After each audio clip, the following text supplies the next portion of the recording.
All right, guys, I got my painter's hat on. I got my brush. Sorry about the video just cut off earlier. I was going to take you outside and do a tutorial, but the video ended. So I have to make some space on the memory here. Anyway, got my brush. Everybody's got one of these, man. Everybody's seen one of these before. Sorry, there's a chain in the way from the cuckoo clock. All right. It's a nice cuckoo clock. It was a gift. So, got the brush. Little quick tip, all right? I'm going to try to get this in here. Obviously, it's not easy. When you're painting with your brush, you load it up in the can, like I said. You shake off the excess. I don't really go with a sharp edge. Like, I don't make the edge of the brush very sharp. I'll get the paint on the wall, anywhere. This paint's going on this whole wall, right? So, you don't have to start right up against it. And remember, gravity is on your side sometimes, and sometimes it's your enemy. So if you go and you wad up a bunch of paint right there on the top of this thing, it's going to run right down your thermostat.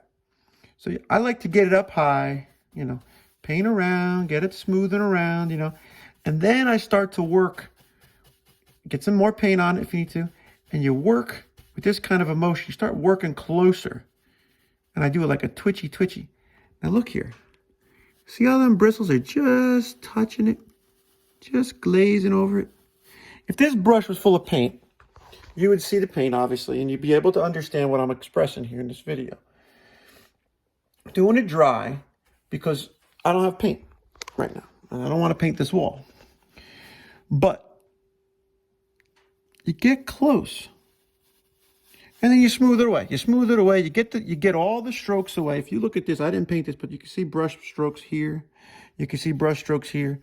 And you tend to go around it like this, right? So you tend to end up with a swirl anyway. Now, a lot of people say take the thermostat off the wall and just roll. You're right. I do the same thing here. Typically, I don't even cut around things like this. I'll pop all these outlet plates off. I'll pop off all the plugs. Anything that you can get the roller right up to something, you're better off, because the texture and the surface of the wall will be consistent, okay? If I start cutting in everything, right, and, you know, because I'm a professional now, I can get up right against this. I don't got to take it off. Let's say I don't do that, right? But I'm always going to end up with brush strokes here, unless I'm really gentle, really light, and I get my roller and I bring my roller right up against this. That's my trick, okay? First of all, pull the plates off. If you can't, you go around something that you can't pull off, like this molding. Let's say you don't want to pull this molding off. I know I'm spinning around a lot. So this molding, obviously, look, you look here. Somebody, oh, that's the picture. Where am I? Oh, over here. I don't know if you can see this, but somebody cut this and they left a mark on the wood. That's no. Okay, that's a no-no. This is a no-no. See? That's no. I don't like that. Okay, that's ugly. All up and down this molding. Somebody that painted this house, not me, basically makes more work. Okay? I don't know if you can see it, but it's there. You got to come in here. You got to abuse your fingernail. You got to get this out of here somehow. Okay, look, I got the fingernail in there. Trying to get it off. Okay, it's old. When you're going to do something like this, I don't know if you can see this or not, but you want to slide them bristles behind without touching the wood. Get them bristles behind that air gap. There's an air gap between this. This molding is not caulked to the sheetrock. There's some movement there. The way I paint this, if you can see it, is I slide them bristles, and I'm doing this like upside down and backwards. Get them bristles under that trim and hide your edge. And then if you accidentally hit this, get something in your pocket, an old sock, old Jimmy the Cucumber, whatever, and get it clean. Clean it off. Go back and clean it. That's the big deal. Now, if it was caulked, like some kind of paintable caulk, now it's up to you to create that sharp edge. That's a whole different skill. But cutting up against anything, go back to my basic tutorial right here.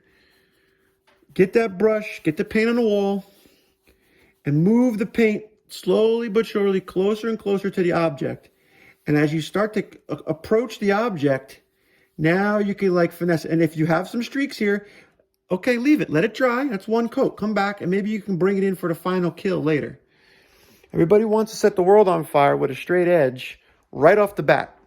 It's a lot easier to paint the wall first, get it close, okay, and then approach later. Now, this is another room that I didn't paint. I didn't paint this house, and I'm not happy with it.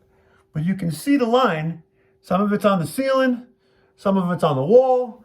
There's a white streak there where the paint bled through. This room needs another coat as far as cutting is concerned. So if I was to redo this room, this messy room that I'm in, is I would, if I didn't like this color, I would prime this, get it all white again, couple coats of primer to get this blue out of here. And I would probably paint the ceiling first. And if I'm going to do a color on the wall, I could just get a little bit of the white onto the corner, and then I would cut my finished wall color up to the white. I'd bring the new color up to the white and draw the same line that they tried to draw here. It's not horrible, but most people, you know, don't care. When you stand back here, it don't look bad. But to me, in my eye, it's horrible. But listen, it's done. And I'm happy for now. I got a nice house. Other than that, I'm doing other projects, okay? There's lots to do. Mind your business. Thanks for watching. Hope you liked the video. If you have any more questions about painting, how to clean the brushes, if you want to see me actually paint something, that's fine too. I have a Facebook page that I had a lot of work that I did in people's houses. I had a lot of work that was up. The Pine Barren Craftsman.